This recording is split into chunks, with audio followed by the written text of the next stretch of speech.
என் தாசனாகிய இஸ்ரவேலே, நான் தெரிந்து கொண்ட யாக்கோபே, என் சிநேகிதனான ஆபிரகாமின் சந்ததியே, நான் பூமியின் கடையாந்தரங்களிலிருந்து உன்னை எடுத்து அதன் எல்லைகளிலிருந்து அழைத்து வந்து, நீ என் தாசன், நான் உன்னை தெரிந்து கொண்டேன், நான் உன்னை வெறுத்து விடவில்லை என்று சொன்னேன்.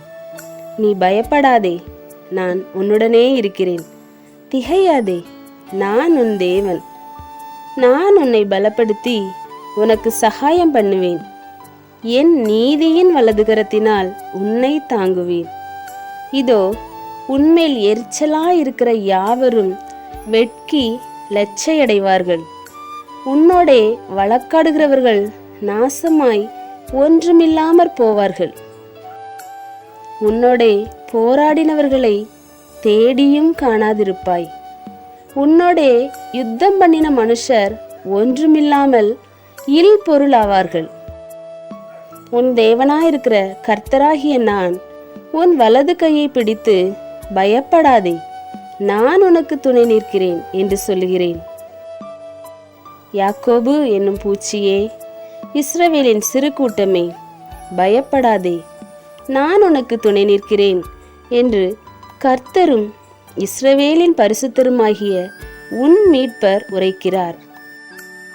இதோ, போரடிக்கிறதற்கு நான் உன்னை புதிதும் கூர்மையுமான பற்களுள்ள யந்திரமாக்குகிறேன்.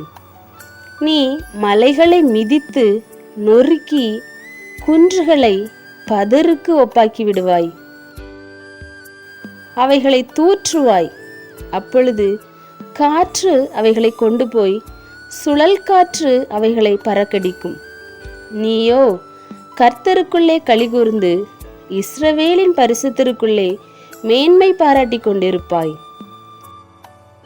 சிறுமையும் எளிமையுமானவர்கள் தண்ணீரை தேடி அது கிடையாமல் அவர்கள் நாவு தாகத்தால் வரலும்போது, கர்த்தராகிய நான் அவர்களுக்கு செவி கொடுத்து, இஸ்ரவேலின் தேவனாகிய நான் அவர்களை கைவிடாதிருப்பேன். உயர்ந்த மேடுகளில் ஆறுகளையும் பள்ளத்தாக்குகளின் நடுவே ஊற்றுகளையும் திறந்து, வனாந்தரத்தை தண்ணீர் தடாகமும் வறண்ட பூமியை நீர்க்கேணிகளுமாக்கி, வனாந்தரத்திலே கேதுரு மரங்களையும் சீத்தி மரங்களையும் மிருது செடிகளையும் ஒலிவ மரங்களையும் நட்டு, அவாந்தர வெளியிலே தேவதாரு விருட்சங்களையும் பாய்மர விருட்சங்களையும் புன்னை மரங்களையும் உண்டு பண்ணுவேன். கர்த்தருடைய கரம் அதை செய்தது என்றும் இஸ்ரவேலின் பரிசுத்தர் அதை படைத்தார் என்றும் யாவரும் கண்டு உணர்ந்து சிந்தித்து அறிவார்கள். ஆமென்.